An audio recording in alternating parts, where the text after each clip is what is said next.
Sejarah otomotif nasional. 48 tahun Toyota Kijang dan perkembangannya di Indonesia. Toyota Kijang bukan sekadar mobil keluarga, melainkan bagian penting dari perjalanan otomotif Indonesia.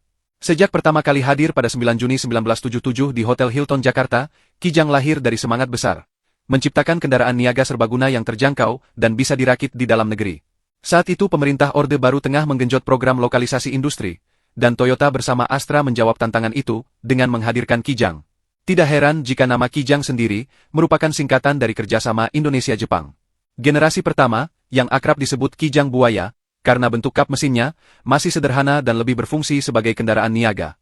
Namun seiring waktu, masyarakat mulai melihat potensinya sebagai mobil keluarga. Transisi itu makin jelas ketika lahir Kijang Doyok pada awal 1980-an, diikuti oleh Kijang Super pada pertengahan 1980-an hingga 1990-an. Perlahan, Kijang bukan hanya alat transportasi, melainkan simbol mobil keluarga Indonesia. Bahkan pada masa itu, Kijang berhasil menyingkirkan pesaing utamanya seperti Mitsubishi Colt T120 dan mendominasi pasar. Memasuki era Kijang Kapsul, di tahun 1990-an, wajah Kijang berubah drastis. Desainnya membulat, lebih modern, dan terasa semakin nyaman untuk digunakan sehari-hari.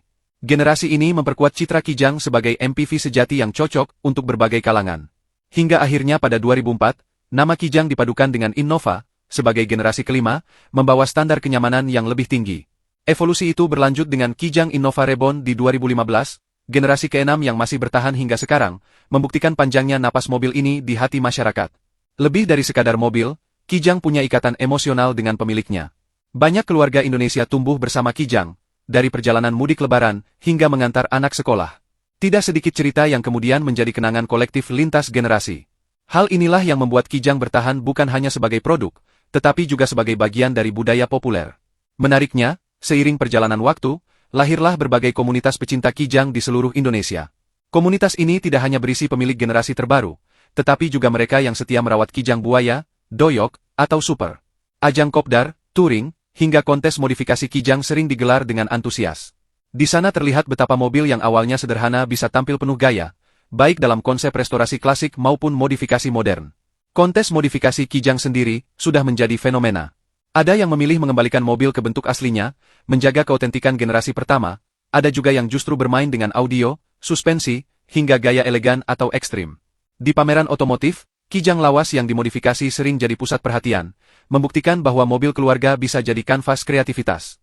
Komunitas Kijang bahkan punya agenda rutin untuk memamerkan hasil modifikasi, sekaligus berbagi cerita tentang sejarah mobil ini. Fakta bahwa Kijang bisa bertahan lebih dari 4 dekade membuktikan daya adaptasinya yang luar biasa. Dari kendaraan niaga sederhana hingga MPV modern dengan teknologi canggih, Kijang selalu mengikuti kebutuhan zaman. Namun, benang merahnya tetap sama. Fungsional, tangguh, dan dekat dengan masyarakat. Inilah yang membuat Kijang sering disebut sebagai legenda otomotif Indonesia. Kini, di tengah hadirnya beragam pilihan MPV dan SUV, Kijang tetap punya tempat tersendiri. Kehadirannya tidak hanya dilihat sebagai soal teknis atau fitur, tapi juga sebagai simbol perjalanan sebuah bangsa membangun industri otomotifnya. Komunitas dan kontes modifikasi yang terus hidup memperlihatkan bahwa Kijang bukan sekadar masa lalu, melainkan juga inspirasi masa depan.